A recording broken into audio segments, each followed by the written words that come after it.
What's up? Welcome in AtoZSports here live on a Wednesday, having a little pre-show conversation that spilled over into the actual show. But hey, sometimes that's fun. But we're going to have a good show today. The Titans have some new injury and robs a young talent of the end of his rookie season. We'll discuss two rookies who have not been able to showcase their raw talents as much as we had all hoped. So we'll discuss Kevin Winston Jr., also Femi Oladejo, and some of the bad injury luck those two guys have had in the rookie campaign. And then last night, Easton hosted AtoZSports Primetime, as he always does on Tuesday evenings, and he decided to give his top 4 head coaching candidates. I was like, oh, okay, so now let's JT and I can have a conversation about Easton's opinion. And this is not reporting. This is not any nuggets or sourced information. It's just Easton's top 4 guys that he thinks would make the most sense here in Titans world that will be available. First and foremost, that will be available that make the most sense. And there's a couple new names on here that we have not really discussed on shows that much. So JT and I will have a chance to do that. We also have our first crack at trivia for the week on Wednesday as we go trivia to end the show on Wednesday and Thursday. So JT, what's up? Welcome in. Going to have a good conversation this morning talking Titans. Yeah, what's up? Good to see you. Good to see the A to Z chat. Hope you are all doing well.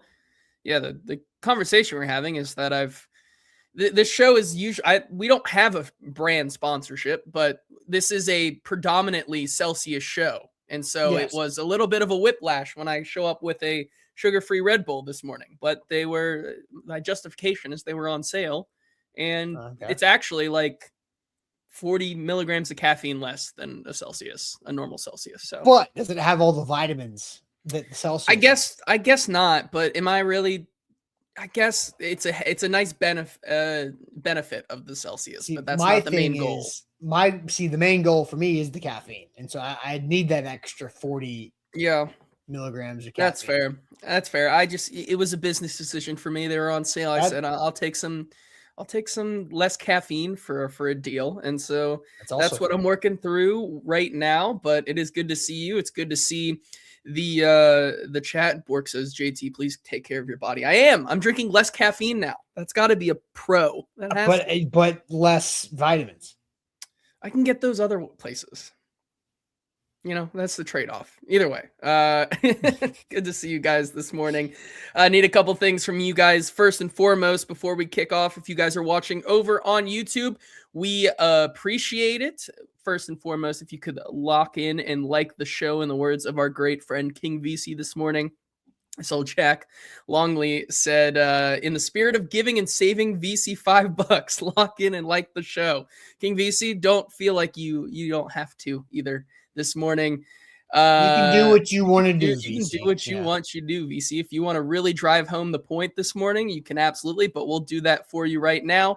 Lock in and like the show. Also, make sure that you are subscribed so you don't miss out on any of the content we're bringing you here at the A to Z Sports YouTube channel. If you're watching all over on Facebook as well, we appreciate you over there. Please hit that like button, like the page, and hit that share button and share the show with a Titans fan or friend of yours that wants to get in on today's conversation as well. And with that, Austin, I think we're ready to get going. Yep, let's get it going officially. Welcome to AtoZSports here live on a Wednesday. I'm Austin Stanley. He's JT Runke. We're powered by the BTA Sports app to make you better sports better. And we go live every weekday morning at 8:10 Central on Facebook, YouTube, Twitch. Links to the show segment by segment on our Twitter X timeline. Hit us up at AtoZSports there. Also Instagram, TikTok, Threads, more content, more great content is going out there. Also, just what I'm pasting right here. Google is changing. You can now follow your favorite outlets on Google and have AtoZSports as a preferred source on Google. So I just posted the link in the chat. You can click on that. It's like a 2 quick, easy, like push the buttons. And then whenever you Google search Titans, it shows up, hey, AtoZSports stuff is supposed to be there for you. So that goes a long way for us. As our sponsors also are a big deal of this show being free and every 5 days a week for you guys and on game day. Wilson County Hyundai, make them a part of your new car buying process. WilsonCountyHyundai.com. The Bone and Joint Institute, boneandjointtn.org, the region's destination for comprehensive orthopedic and sports medicine care. Barton Drury Insurance Group, customized solutions for all of your insurance needs. They're local and online, bartondrury.com. Botto Carts, life is short. Get a golf cart with 2 locations in the Mid-State, Columbia and Gallatin. And Window Nation, they get great deals, great savings, and a free estimate and presentation at your home, which is pretty impressive overall. Free estimate there, windownation.com. So I see some comments about just caffeine drinks. B-Bird says, Austin, you can come back to Sundays. The theory that they win when you aren't there has been debunked. That's not true. The Titans have a better win percentage when I'm not on game day than when I am on game day. So shout out to B-Birds over there on Twitch, our regular Twitch viewer, who I think I know why B-Birds might be a Twitch person, because as a teacher, I drink 2 to 4 energy drinks a day. You're in good company. Jeez, wow. 1 spark from Advocare, at least, so 1's healthy. So maybe Twitch is not blocked by whatever county school Wi-Fi that B-Birds is on, which is why they can watch the show in the mornings right there. So, all right. I do also drink a lot more I drink the most caffeine every day of anybody on the show. Fact. And it is less than what it was in draft season. When it was draft season, JT, and it was like the first couple months of being a new dad, it was not quite, it was about double what it is now, but it's still more than anybody else. So we can move on. We can talk about the injuries that came out yesterday. We watched that game against the Niners as JT froze again. He's been having some camera issues. I'm pretty sure it's everybody but me. I'm not having any camera issues. My camera is great. My connection has been your great. camera My is audio awesome. has been great. I don't know why that was on me. I just need to stop touching buttons and then we'll be okay. It's fine. So, leave it there. It's good. It works. Yes. It'll be fine. I need to stop touching buttons. Don't touch it. Don't move. Nobody move. It's like when your favorite team is just up by like 3 a lot on a team that's not supposed to. Don't move. Yeah. Everybody stay where they're at. Yeah. So we watched the game on Sunday in San Fran where the Titans had 3 safeties go down with injury. And unfortunately, all 3 of those safeties are now out for the season as the transactions come out. Kevin Winston Jr., Xavier Woods, Mike Brown, those 3 aforementioned safeties now on season-ending injury reserve. There's only 3 games left in the year, so injury reserve is a minimum of 4 games.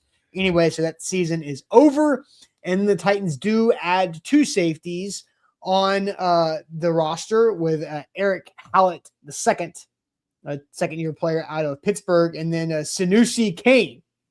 There you go. A 3rd year. Did I get it right? You did. Nailed it. A 3rd-year player out of Purdue via Baltimore. Hallett, I'm not sure exactly where he was at most recent, but a couple, a couple journeymen there that are getting an opportunity. But I think the biggest bummer of them all is that Kevin Winston Jr. is not going to get the last 3 games of this season.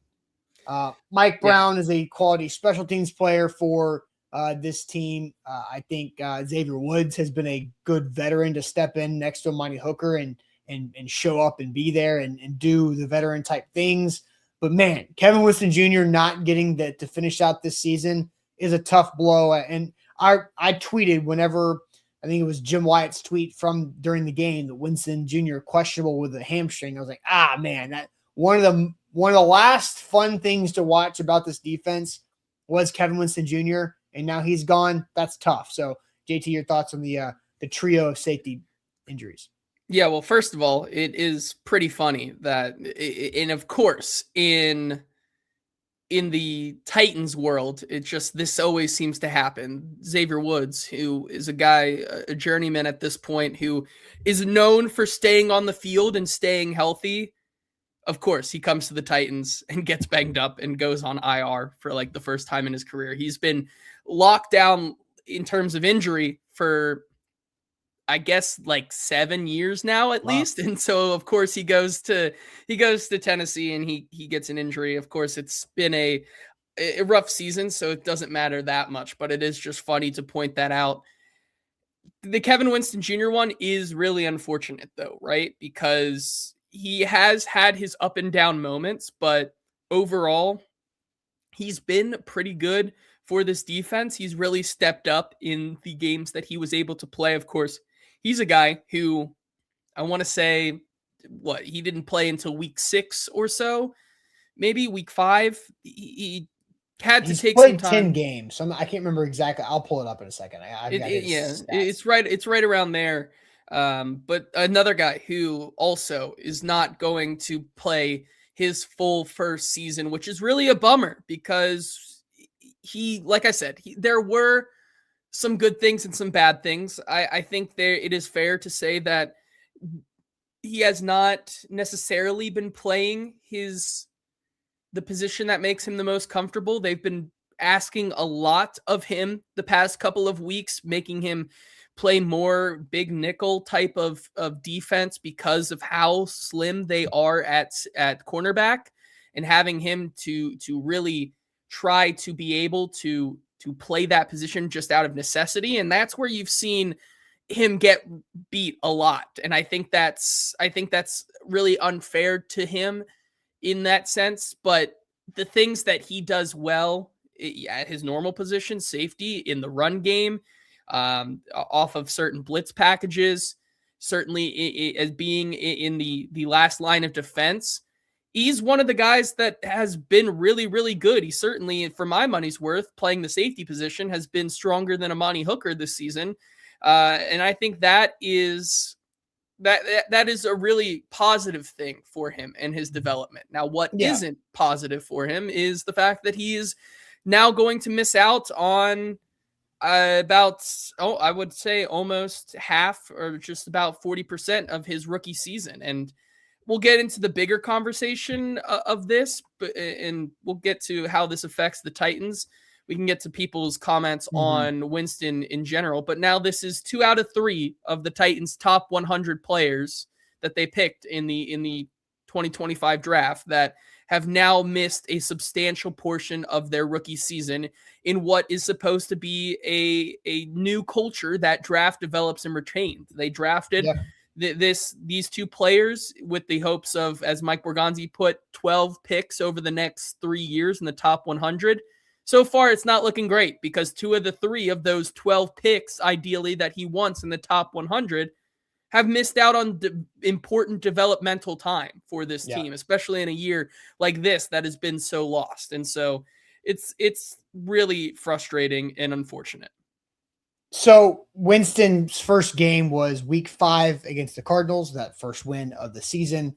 And then he played in the Raiders game after that. But those were more like ease-in type roles. He did not have any stats on ESPN.com in those 2 games. And since then, in the last 8 games, he's played in all of them. He's had a bigger role. He's had a lot of impact on the field, and just has seemingly got more and more opportunity as the season went on. And so I saw a comment here that Anthony says, Winston suck anyway, stayed getting beat. I think that's a dumb, ignorant thing to say. like Kevin Winston Jr. is coming off of an ACL and a hamstring injury, and was playing mostly out of position in his first season, and stayed getting beat. Like, what are you watching, bro? Like, you're going to get beat when you are lined up against JSN against the Seahawks, which is probably the main obvious one he got. But Kevin Winston Jr. was a spark plug in this defense. He was flying all over the place, and I thought that was a bright spot. So let's ask this question, JT, before we get any more into the Kevin Winston side of this, because we got two guys to talk about, Kevin Winston Jr. and then Femi Oladejo, but we're going to focus on Kevin Winston Jr. What is your confidence level in Kevin Winston Jr. becoming an impact player for this defense in 2026? What is your confidence level, 1 through 10? I failed to put 1 through 10 on the end of the topic, the question there, but on a 1 through 10 scale, what is your confidence level of Kevin Winston Jr. becoming an impact player on this team next season? We'll get to all of your comments, but first, JT, tell us all about our friends at Botto Carts. Yeah, Botto Carts, life is short. You got to buy a golf cart, and when you decide to buy that coveted golf cart that you so desperately need in your life, you need to do it with our friends over at Botto Carts. They make buying that golf cart so easy. 0% financing for 36 months. The cart's starting at just $6,700.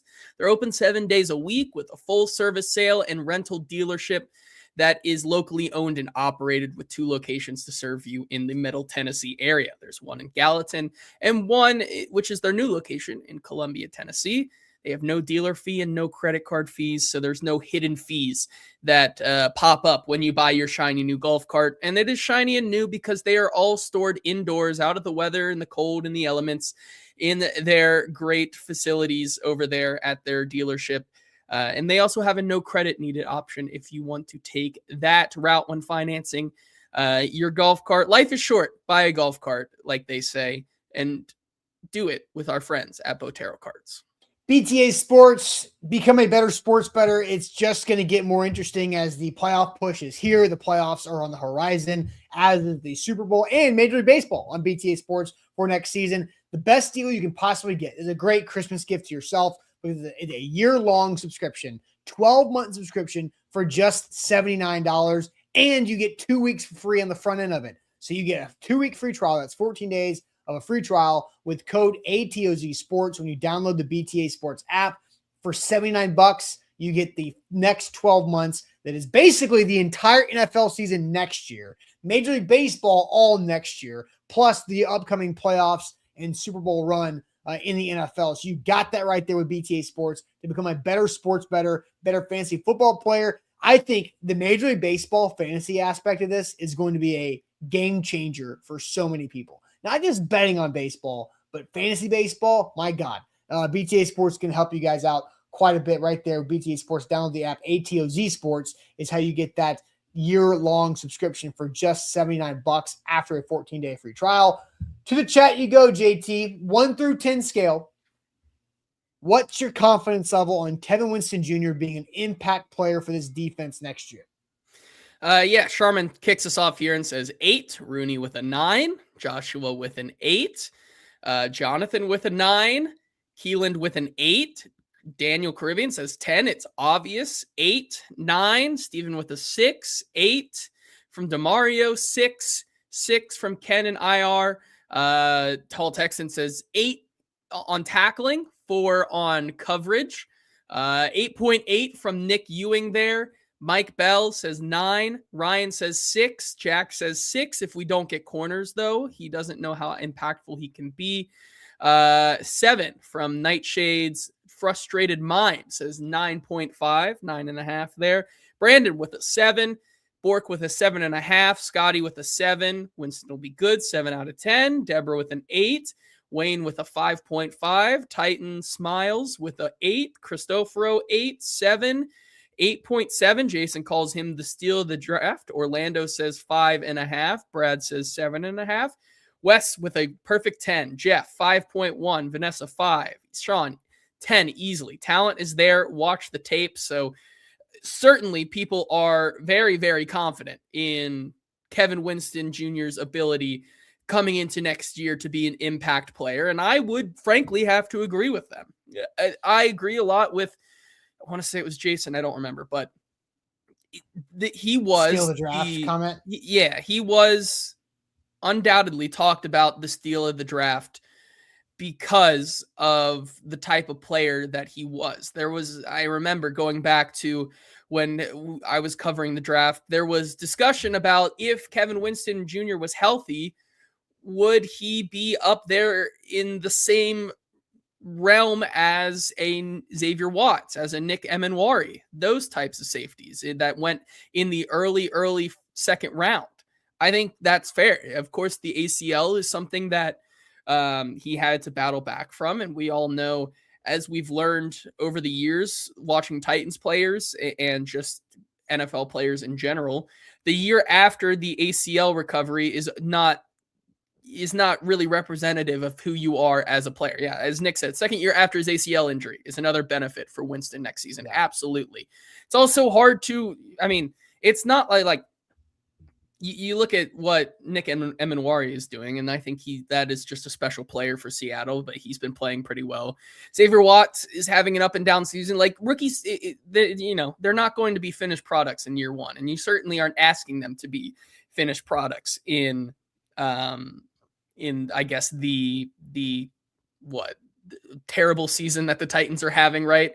So I really think that the development he got this season is really good. I think you would love to have more, right? I think if you could have him play down the stretch here, it would have been really nice. I do have to also agree that putting him in the nickel as much as they did is probably not the best thing. I mean, it's kind of a trial by fire, which is good for a rookie, but also it's not what he's going to play next year, or at least you hope it's not what he's going to play next year. You hope that it's going to be Marcus Harris, maybe a rookie and a veteran competing for that spot. But unfortunately, where the Titans are right now in this season being 2-12, they have to play Marcus Harris outside as a necessity. And so that's where Winston comes in and has to play those one-on-one matchups that, to be honest, like that's never part of his game, and that's not going to be part of his game. Playing one-on-one nickel coverage is not going to be part of his game. Safety by nature is a downhill position / helping out on the back end. It's not going to be going one-on-one for that many snaps in a game. And so I think next year, I feel super confident in Kevin Winston Jr.'s ability to be a starting safety for this team. You look at, you're going to have Amani Hooker still. Mm-hmm. You'll have a second-year Kevin Winston Jr. I believe Xavier Woods is still under contract. A 1-year deal, I thought. Hold on, let me see. It's a 1 or 2 year deal. For some reason, I'm thinking it's a 2-year deal.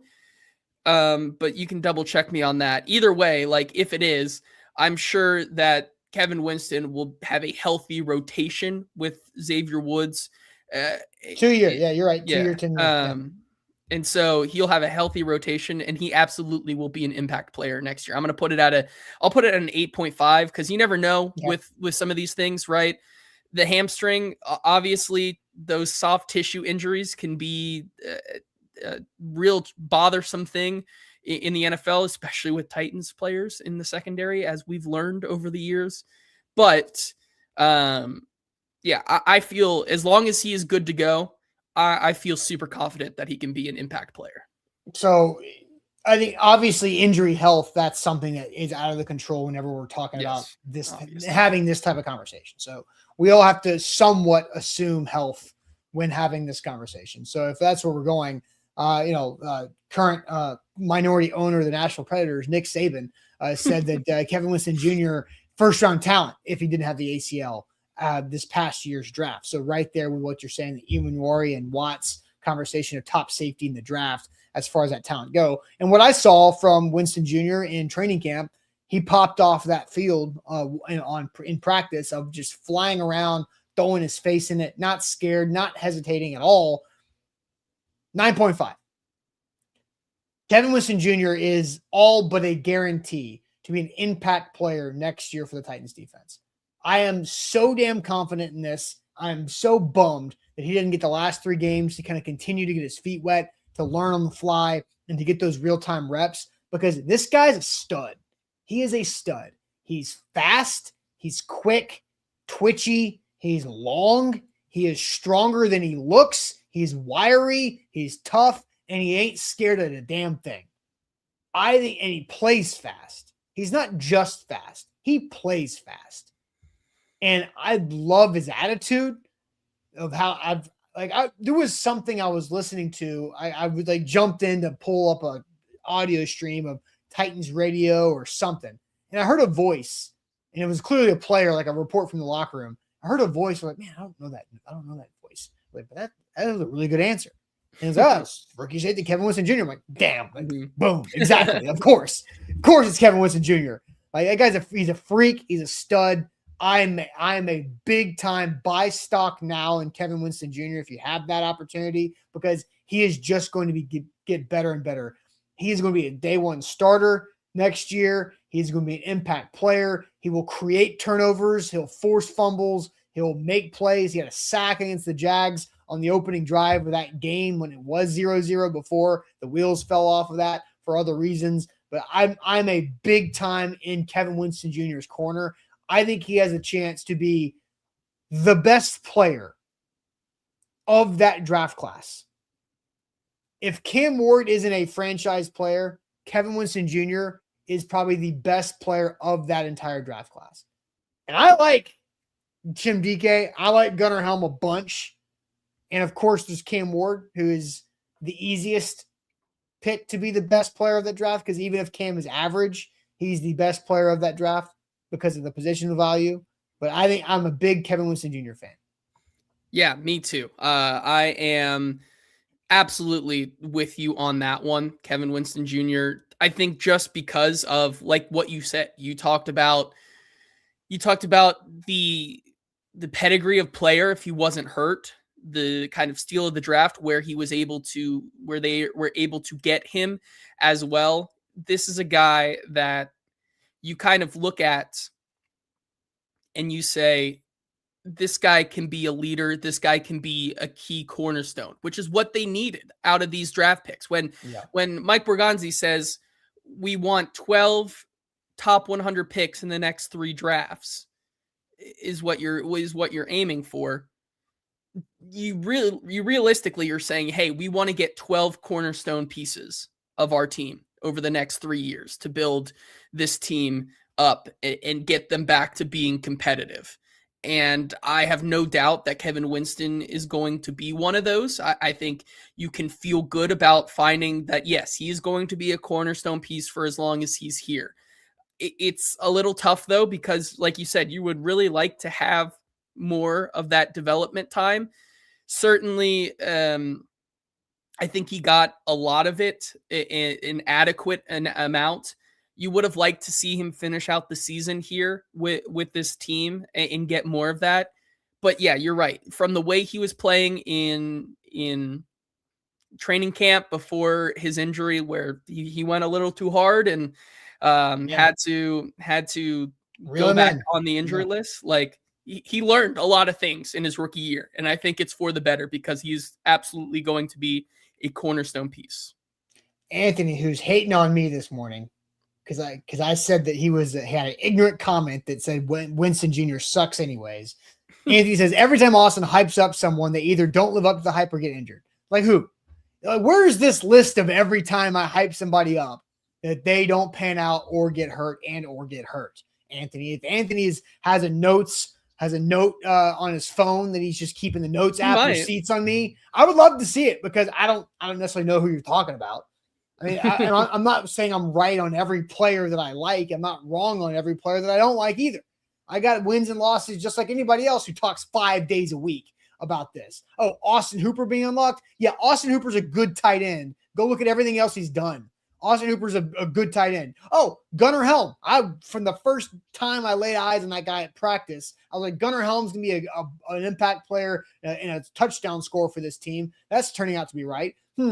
Maybe it's just the tight end, the safety that I'm good at because do you remember Kevin Byard? Yeah. If you want to go back to receipts, you go look at my prediction of them drafting Kevin Byard and me talking Kevin Byard up. So unless Anthony's got all these receipts, I'd say they need to unlock Austin Hooper because they needed help on that offense. I wasn't wrong. I was right. The Titans could not do that because they had Todd Downing as the offensive coordinator. So come on, dude. It's ridiculous, Anthony.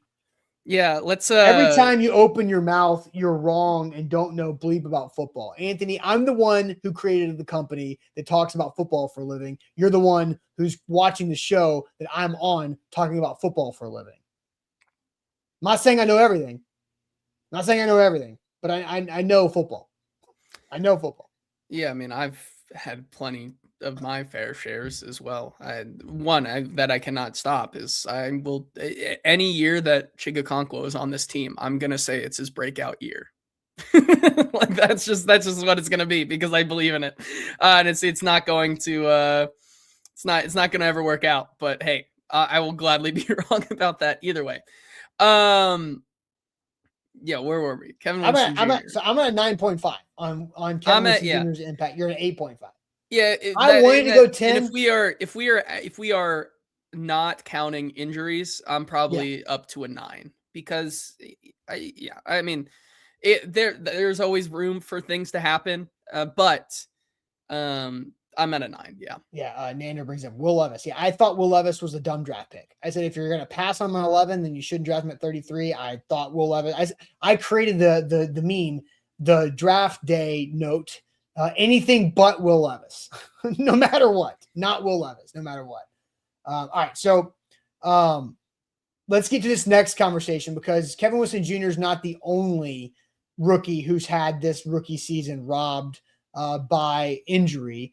King VC does say lock in and like the show. If you like the show, if you agree with me, if you agree with Thanks, Anthony King. that I make terrible takes and don't know anything about football, that's fine. Like the show regardless. That helps us out quite a bit, having a more fun show. All right, so Femi Oladejo broke his leg against the Raiders. So officially did not have to play for interim head coach Mike McCoward. Not one game for Femi Oladejo. He's been on IR after the broken fibula, and I don't think he is coming back. There has been no hints that he is coming back. It just feels like that is end of the season for him, which, you break a leg, that kind of happens. So yeah, I was going to say real quick, like they have talked about him, but it's been in the realm of like, hey, like this guy's working and we'll see. It's never been like he's close, So I think from the second that Mike McCoy said like he's working his way back, we'll see, I was like, it's over. Like there's no way he's coming back. And I don't think he, at this point in the season, I don't think he should. Because if you look at the injury that he had, I would much prefer him get fully healthy than play these last three meaningless games. So let's ask the same question. I'll put this in the chat here for you, JT. So you can tell us about the Bone and Joint Institute. What's your confidence level on Femi Oladejo being an impact player next season on a 1 through 10 scale? We'll get to your comments here in a moment, but first, the Bone and Joint Institute. Yeah, the Bone and Joint Institute, the region's destination for comprehensive orthopedics and sports medicine. If you ever get hurt in life, you got to know who to trust, and that's why we here at A to Z trust the Bone and Joint Institute, which is located in Franklin with over a dozen specialists who can help you through any type of injury. They have a state-of-the-art rehab facility on campus to help your recovery and can do everything under one roof for your convenience, whether that's the clinic, testing, imaging, surgery, rehab. They've got you all covered. Don't fumble your recovery. To schedule an appointment at their main campus or one of their satellite locations, go to boneandjointtn.org. BTA Sports, better for sports bettors. I told you about the $79 subscription for 12 months where you get the rest of this NFL season, you get the playoffs, you get the Super Bowl, and all Major League Baseball next year, and all of NFL leading up to right now for 12 months, $79 using the code AtoZSports. That's with the BTA Sports app. They are great. They're really smart. They've been on it. Like there were some times where we're like, man, how many points could the Titans be underdogs by before you take them? And BTA is like the actual number because we love it. And it hit. They were on a heater there for a little bit covering the Titans and other bets that we've won. I won my money back in like week 2 of the NFL only. So hopefully they continue to branch out in more sports. That's the plan. So Major League Baseball coming in 26. Hopefully with college football, fingers crossed for BTA Sports on that one too. So BTA Sports, better for sports bettors, code AtoZSports for that subscription deal for 12 months. 1 through 10, Femi Oladejo, impact player, confidence levels. JT, what are you seeing? Actually kind of surprised by the mix of answers here. Keith starts us off with a 7. It's pretty high. Cristoforo says 4 from Joshua as well. Jack with a 1. Frustrated Mime with a 7 and 7/8, which all right, we're just pulling everything out. Today, Bjorn with a 3. Eric with a 4.5. Curtis with a 7. Scott with a 5.8. Guy with a 4. Torrance says we've barely seen Femi play, so he's going middle of the road. 5. Mr. No, you cannot pick the fence. That's a rule. So look, that's fine. Torrance might be newer. I see Justin just do a 5 in the chat. 5s are fence picks. You have to pick one or the other. You can go 4.9 or 5.1, but you can't go 5. You gotta lean one way. We'll see how Torrance responds here in just a second. Mr. Clean says 6. He's got the energy. Steven says 4. Billy says 4. Tall Texan says 4. Didn't get enough snaps. Eric said 6. Steven, once again, giving us different positional values here. 4 as an edge, 7 as a linebacker, which Torrance follows up with a 4.9. So on the negative side. Yes. Well, I guess it's the negative side technically, but just the less optimistic side. Yeah. Brandon says a 6. Caleb says 3, not high on Femi. Jake also gotta Jake, Jonathan. Let's see revised numbers here. Vanessa with a 6.5, Rooney 7.5, 5.2. He has all the physical stuff, says Jason here. 4.8. He had a few flashes, but still really raw in skills. Cap says 3. Wes says 7. Dominic says 6. 6.5 showed flashes. Just don't know if he can be an every down guy. Just his opinion, says Vols. 6, but his ceiling is a good second pass rusher in my opinion, says Jake. Mm-hmm. So we are kind of all over the board. Yeah. 6, 5.1. What was the lowest you saw? Do you remember? It was from our friend Jack, who gave him a 1. A 1. Okay. Jack Longley gave him a 1. Was the highest like a 7 range? Yes. Yeah. So I would say that Jack's 1 is probably an outlier. So 3-ish is probably like the more common low end of it. So 3 to 7 is kind of right there, which is the exact same difference in the over the fence or the other side of the fence. So here's what's frustrating is that we looked this up. I swear to my memory, Femi Oladejo had a half a sack against the Raiders. But you look it up. Nope, not there anymore. I could have sworn they got rid of it. They had to. They had to. Do you feel the same way? Like I watched him have a half a sack. He was in on a sack in that game. I like my eyes saw that. Right? Am I crazy? Anthony says yes, I'm crazy. But am I crazy? I remember vividly Femi Oladejo getting half a sack. Yes, thank you. It's not there though. It's not. It does not exist. I'm sure they went back and they reviewed the film and they said, you know what, that wasn't enough. No sack for you. Yeah. So unfortunately, Femi, sorry about your broken leg. We're also going to take your sack. Yes. Yeah. Keelan said, I saw it. Mr. Clean said, I saw it. He had a sack. They bugging. I agree. They bugging. So, but he did have 2 run stuffs in that game. So here's and Keelan says Mandela effect. No, I saw it. This is not like a me misremembering something or remembering it differently. I remember seeing it. He had 2 run stuffs, not a tackle for loss. He had multiple pressures in that game, and I swear he had half a sack, but he didn't. So in his 5+ games, not quite 6 full games, Femi is only credited with 5 tackles. 5 solo tackles, 13 total, and then 3 run stuffs, 2 of which came in that game against the Raiders. It was by far his best performance of that game before he broke his leg, which is a bummer. Like if you told me that Femi and Winston would both have injury-shortened seasons, Femi needed 10 games. Winston, I'll just put it this way. I feel confident in the Titans safety position in 2026 with the trio of Amani Hooker, Xavier Woods, and Kevin Winston Jr. All 3 of those guys are under contract. All 3 of those guys will be back. I think most, Woods, they could cut him. I don't know. Doubt it. But I feel good about the safety position. I do not feel good about the edge position. And it's not just because of Femi only played 5+ games, 5.5 games. But him not having that proof of concept, not getting more run, makes me obviously one of the biggest needs. If it's not 1A, it's 1B, which is an edge rusher. And that would probably still be the case even if Femi had a 4.5 sack season as a rookie, kind of like Harold Landry did, right? Yeah. I think it's hard to say, or it's hard to what to do with Femi right now, because Race Gold points out here that Femi was turning a corner the game he got injured. It also was the game against the offensive line that was playing worse than yours.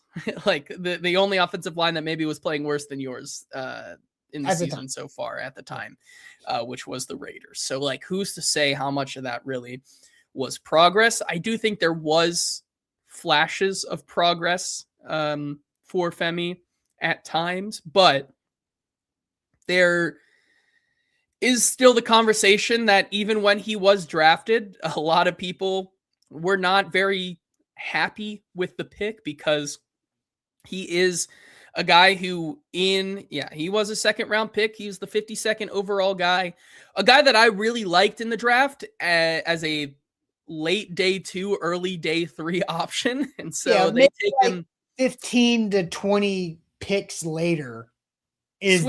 Switch Kevin Winston and Femi, and we're probably having an easier conversation. Yeah. I think I said that about a lot of the Titans draft picks. If you just switch the order they were selected, you'd be fine. Yeah.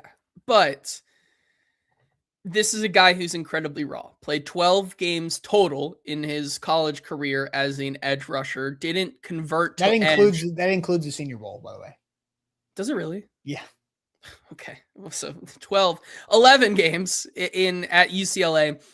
Did not convert until week 2 of his senior college season at UCLA, where he moved from middle linebacker or, outside linebacker to full on the line edge rusher. This is a guy who has a lot of the intangibles. He has a lot of the different things that you want an edge rusher to have. I remember we were throwing around the built-in a lab type physique for an edge rusher, but he's an action figure. He looks like an action figure. He lacks a lot of the technique. And so what you were hoping to get out of this season was him to work on technique. I, for one, never thought that he was going to have, even if he played full 16-game season, like 4 sacks this season was probably his ceiling for the season. If he had a stellar rookie season. Obviously, he misses a lot of time. And I would argue that the time Femi is missing is way more detrimental to his development than Kevin Winston's time missed. Because at the end of the day, I think Femi Oladejo, the master plan for Femi from Mike Borgonzi and Chad Brinker and this entire staff, in my opinion, was that year 3 is Femi Oladejo's year. This is the year that you put a couple other edge rushers around him, and you're going to see this guy actually become a super productive player for us and be an important piece. And so that's with no injury. That's with with 2 full seasons of development. Now that timeline has been pushed a little bit back, and certainly a broken leg is something that is, it's not as hard to come back from as, say, like an ACL or soft tissue tear, but it still is a broken leg. But I still am not confident that Femi Oladejo is going to be an impact player for the Titans in 2026, because at the end of the day, I didn't think he was going to, even if he played a full season. I've always been for next year. For next year. I think year three has always been the blueprint for. No, I agree with that. But if he did have 4 sacks, let's just say, because we all saw the half sack he had against the Raiders, he got taken away, right? Let's say that was his kind of light bulb game.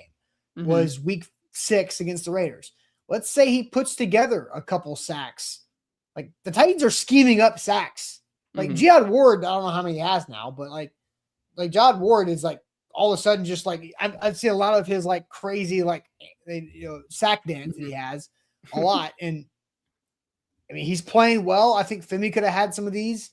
I think he has a chance to get to 4.5 sacks on the season if he stayed healthy. Yeah. And then in that case, I say, okay, I think he can be an impact player. Now, is he going to be what level of impact, right? I think he can be an impact player, but maybe a rotational impact player. Not so what's your number on him, 1 through 10, confidence of him being an impact player for this team next year? When you put it like that, as a rotational player, I'll go 5.5, 5.5. I'll be quietly optimistic because I do like the player. He's a guy that was one of my guys in the draft, and I will gladly continue to stand on that. Did he get enough development for me to feel super confident that he can be that impact player? No. But once again, you most likely draft an edge rusher with one of your picks in the top 50. You probably use some money to bring in an actual veteran pass rusher, not try to piece it together with Draymond Jones, and I don't even remember the Falcons player who decided he wanted to retire before the season. Don't even remember that player, but him as well. Like that was their plan to put around some of these rookies and young guys.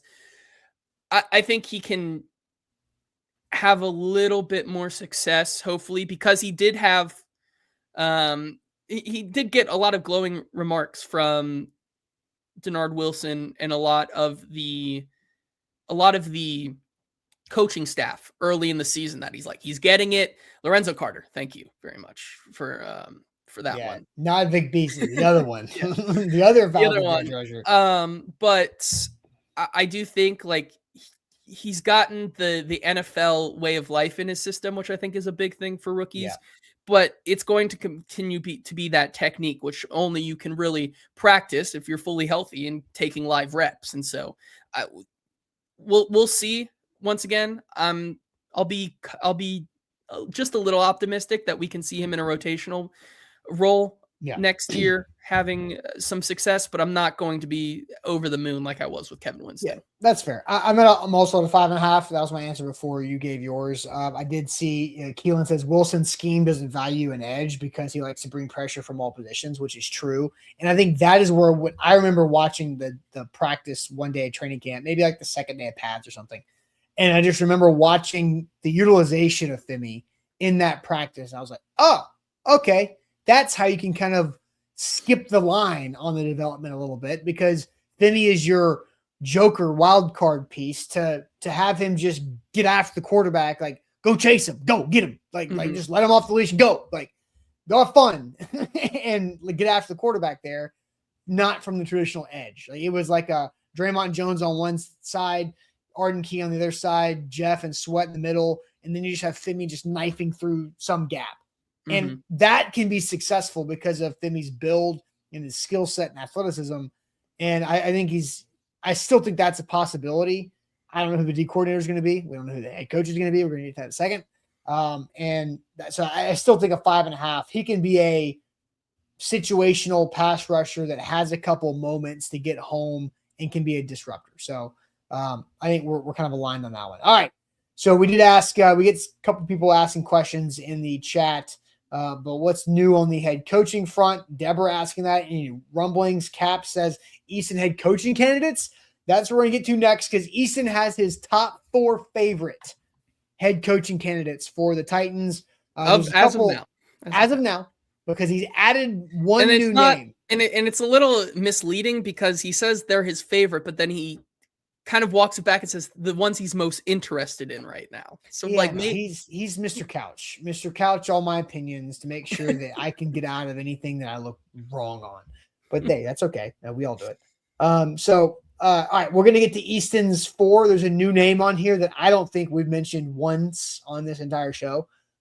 So we'll get to that here in a moment. But first, I'm gonna tell you guys about our great partners at Barton Drury Insurance Group. I say partners because we're that. Not just do they sponsor our show, which we're very grateful for, and we have a great relationship, but also open enrollment just wrapped up at AtoZSports. Health coverage was out there as our employees were going through that. And we have going into year 2 of our health coverage benefits provided by Barton Drury Insurance Group. And they are a great team to work with. Their support staff is awesome. Charles, Mike, Haley on the health coverage side of things. You have Adam and Brian. They do a bunch of other aspects of insurance. We have our workers' comp policy. That's where Adam and Brian come into play there. Also home, auto, rental, 401k planning, whatever it looks like, whatever you need from those insurance plans. They are the experts for that. BartonDrury.com is where to go. BartonDrury.com. Yeah, we're also powered by BTA Sports. Just like Austin said, I'm so ready for baseball season around the corner. I'm ready for baseball season. You said that. You said you were excited for baseball season. What they can I did bring not at say BTA that. Sports. I said I'm excited that BTA Sports has baseball, but I do not do baseball. Well, I'm excited. I'm excited for the playoffs, for BTA Sports to help me through the playoffs. This is true. This is also true. But as we hopefully mercifully let this season come to an end and we move to draft talk as fast as possible, 3 games left, BTA Sports is going to take you all the way here from now till the end of the season and then into baseball with their new lines and fantasy baseball that they will have. And then Once again, if you use that code AtoZSports when you download the app, you get basically all of next year as well for $79.99. It's a great deal when you use our code AtoZSports. You click that link in the show description or right below the title on Facebook to sign up. BTA Sports is indeed better for bettors. All right, so Easton predicted January 18th for the Titans to name their head coach, which he's going to be wrong because that is the divisional wild card or divisional round Sunday. I doubt the Titans are going to be hiring a coach on the second day of divisional playoff games, which is also the day before MLK Day, which is also the same day as the College Football National Championship Day, which is January 19th. So I think it'll probably be in that week. I think is a good target week to put the Titans head coach search to be done. I'll say the 22nd. Which is Thursday. And then they hit that plane and they're in Mobile. They have the introductory press conference on Friday.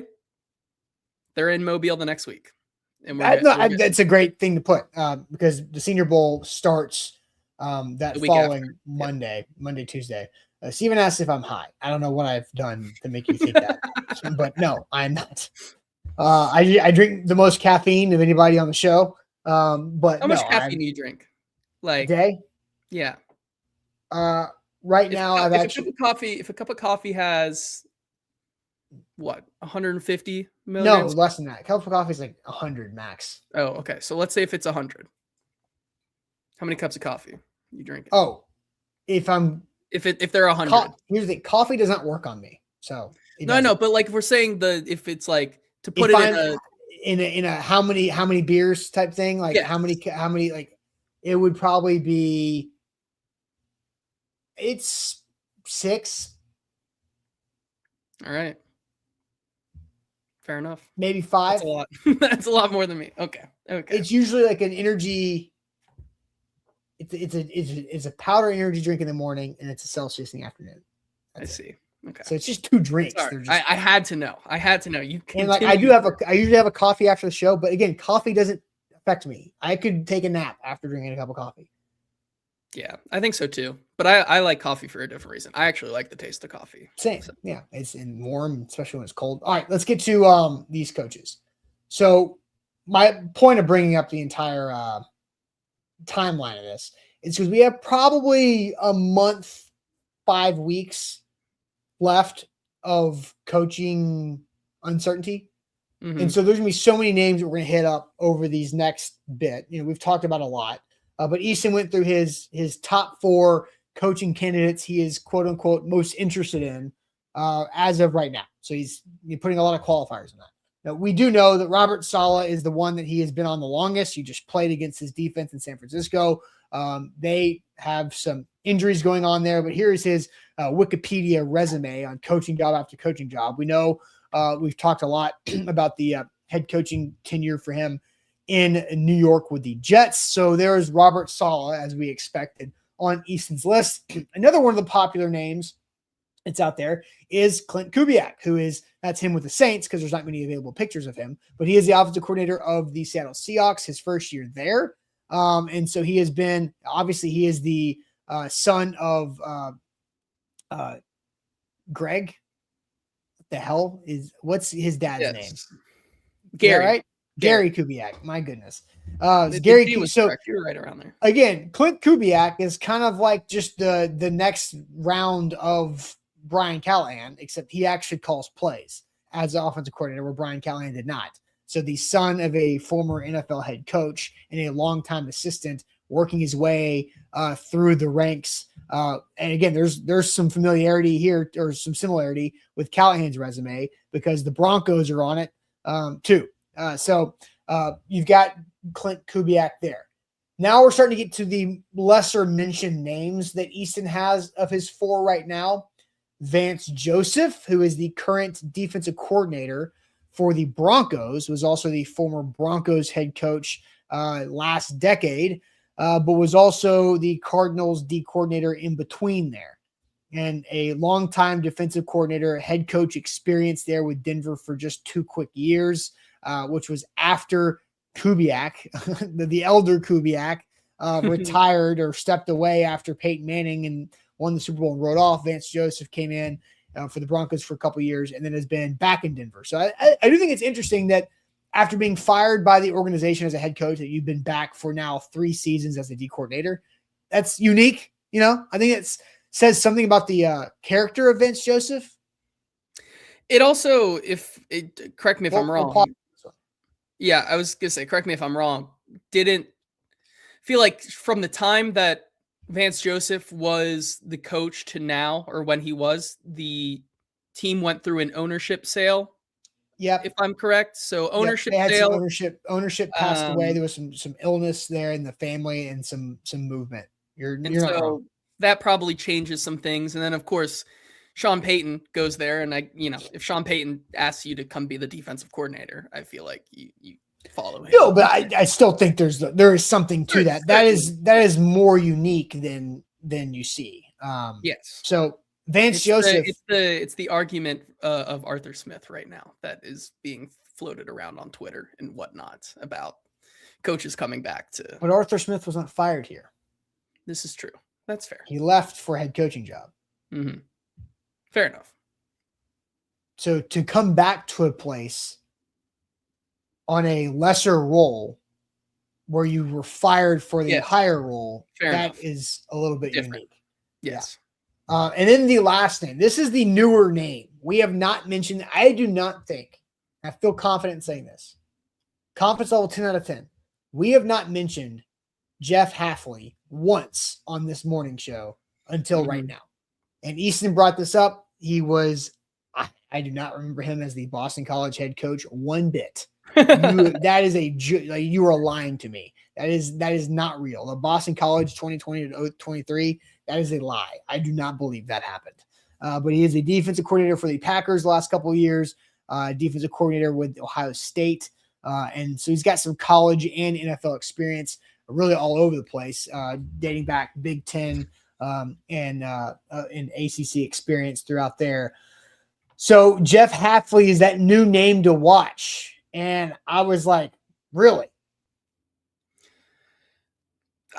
For me, it makes a little bit of sense. I can see the angle from where we're coming with this, right? You look at what Green Bay is doing right now. The entire real discussion around is Matt LaFleur may be fired because Jeff Hafley's unit had been quietly carrying the Packers for a majority of the season. And so like building one of the defenses, one of the best defenses this year. And now that's also because of, you bring in Micah Parsons, you have a lot of good players on that defense. But still that defense has been very, very good, for the past, couple of games or most of this season. You also, it still brings up the Chad Brinker connection, which I think is one as well. I mean, if this organization wants to find people that embrace that Green Bay Packer way of running an organization, it makes a lot of sense for you to go after somebody from the Green Bay Packers organization. And I think that's where it comes from. And so you look at his pedigree. I mean, it's not NFL head coaching experience, but it is head coaching experience nonetheless. And someone pointed out that he left Boston College, says David Brown. He wasn't fired from there. So it wasn't. He didn't quit. He took, he took the Packers D coordinator job as the sitting Boston College head coach, which was smart move because Boston College is lost in this current, in this current college football world. They have no idea what the hell they're doing. But yeah, he's shown some things on the defensive side of the ball with the Packers. We'll see how that changes now that they have no Micah Parsons. Do they look like the same defense?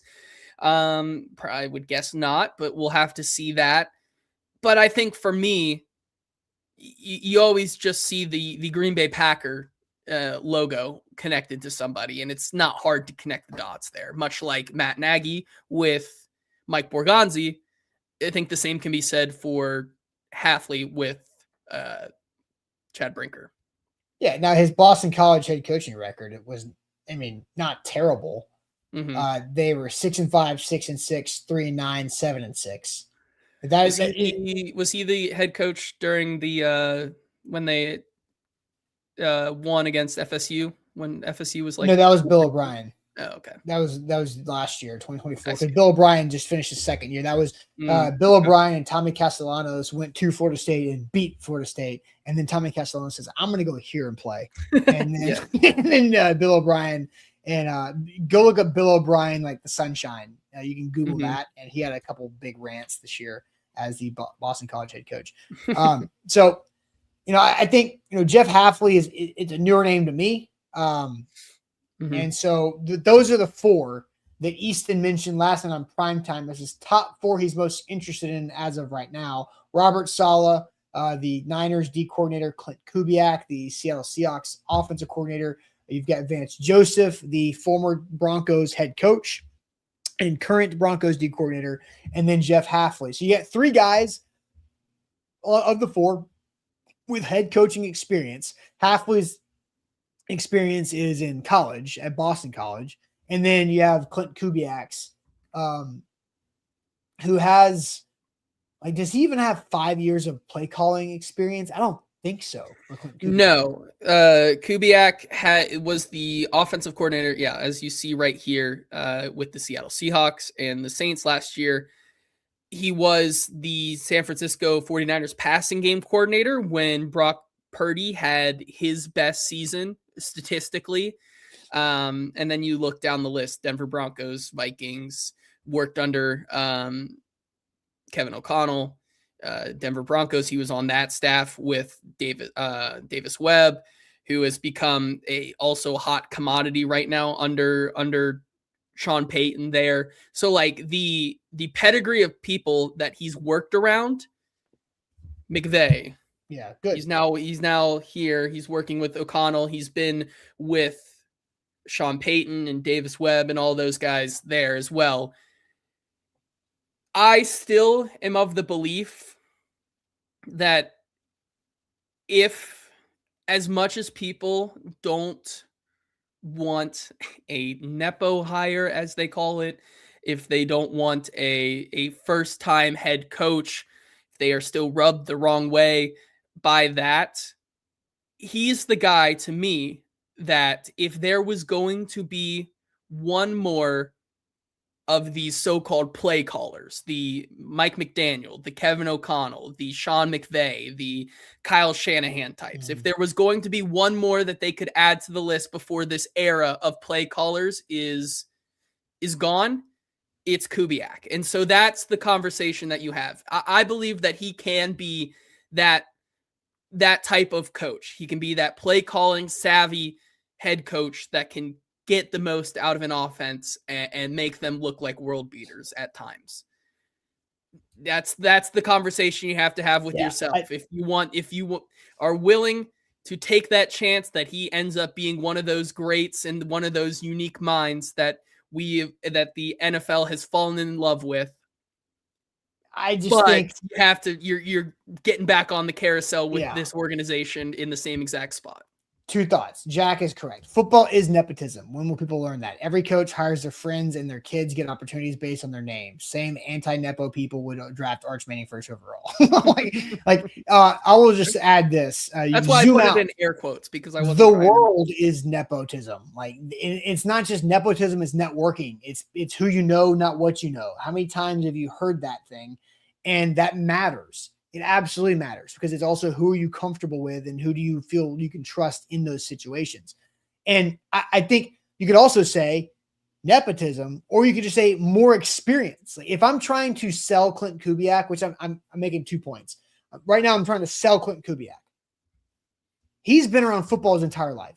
He grew up around coaching. He grew up in locker rooms. He grew up in coaching meetings. He knows everything, right? He's been there, done that. He's been watching people coach football for as long as he can remember.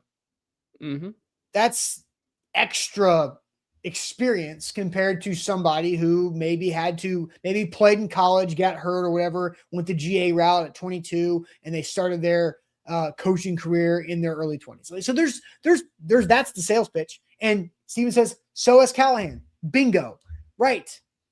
And so that was my sales pitch for Clint Kubiak. My anti-Kubiak pitch is you just fired a guy who is the exact same resume minus some play calling experience as Clint Kubiak. So you're just going to say how dumb, and this is a public perception thing, which matters a little, right? You just fired a guy and then you went and hired like the 2.0 version of him, and it was an unmitigated disaster with the guy you just fired. It just looks silly. It does. Why do teams and companies usually hire the opposites of who they fired? Because it's kind of sending a message of like, hey, we're doing it differently, right? We're going to do it different. So you seesaw back and forth. This is kind of like the same thing, and it just feels odd. So those are the two sides of that. Yeah, I would absolutely say that. Yeah, it's unfortunately that is the case that we have here right now with especially Kubiak. And I will continue to beat the drum that if you want to find this last play caller lottery ticket, he's probably your last stop. But it's not going to happen because you've seen what this organization has done over the past 2 years. And where they are right now, you have to find somebody with more experience. At least the last thing I'll say on Kubiak, when you look at this resume, there's something that really stands out to me. 21, 22, 23, 24, 25. New place, new place, new place, new place, new place. There's a little bit of Liam Cohen going on. Okay, fair enough. Now, it's working for the Jags right now. Mm-hmm. But when you jump jobs like that, sure, there's reasons, right? Like, why did he jump this past year from the Saints to the Seahawks? Oh, because the Saints fired the guy, Dennis Allen, right? Who was in a weird spot anyway. That's fine, sure.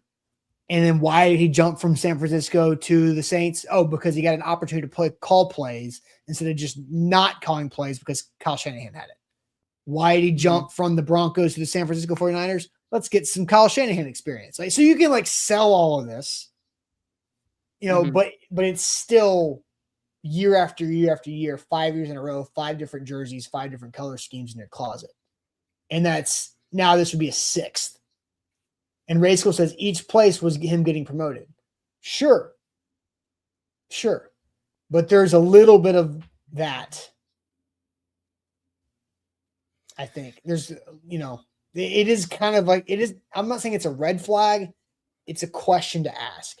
It certainly is. And no matter which way you slice it, it's going to be a tough look for this team going forward. And pay rates and responsibilities approved at each stop. That's why. I get it. And Ryan says Clint got fired in New Orleans. The staff got fired in New Orleans. Yes. Like, it was not like this was not a Todd Downing got fired by Mike Vrabel, but everybody else remained in place. Mm-hmm. Right. The whole, they cleaned it all out. So that's that. So it's. Which then brings us back to the two guys that, have the head coaching experience, Robert Saleh and Vance Joseph. And I think those are two guys that absolutely will be on the Titans short list, because I think you have to start with the guys that have head coaching experience first, because like you said, you zig when they zag. Okay. All right, let's go ahead and it is now trivia time. We have done a lot of talking about that. So that was Easton's new top 4 head coaching candidates. What time for trivia? Is Ann here? We'll see.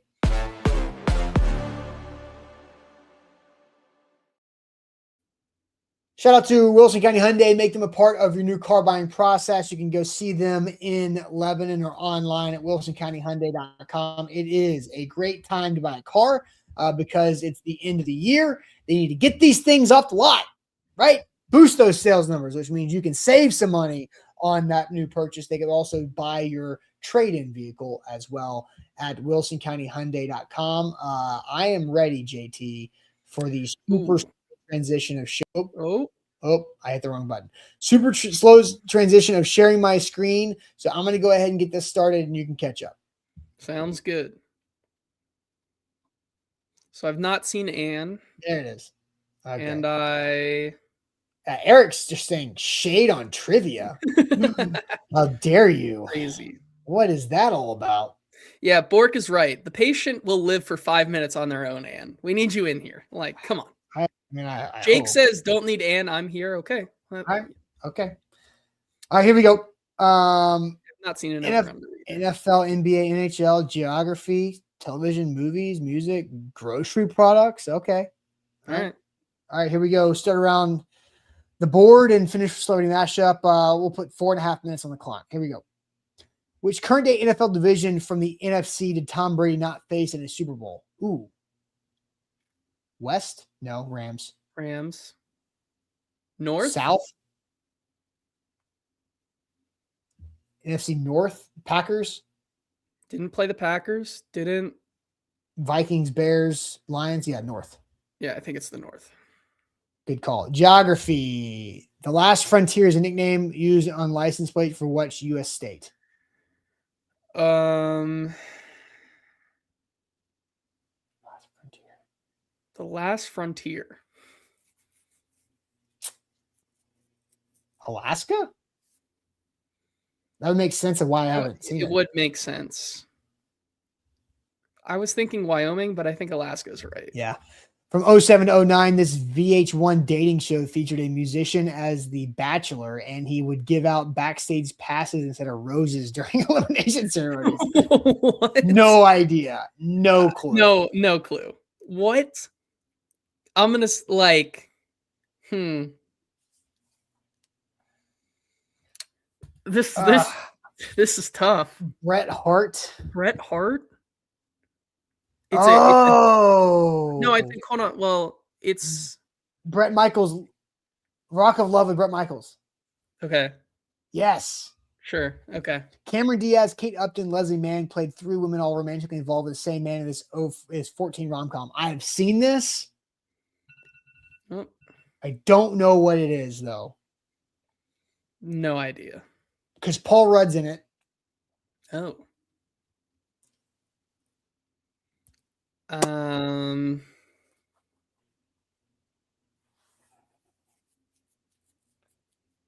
Other woman? Is it Other Woman? The sweetest thing? No.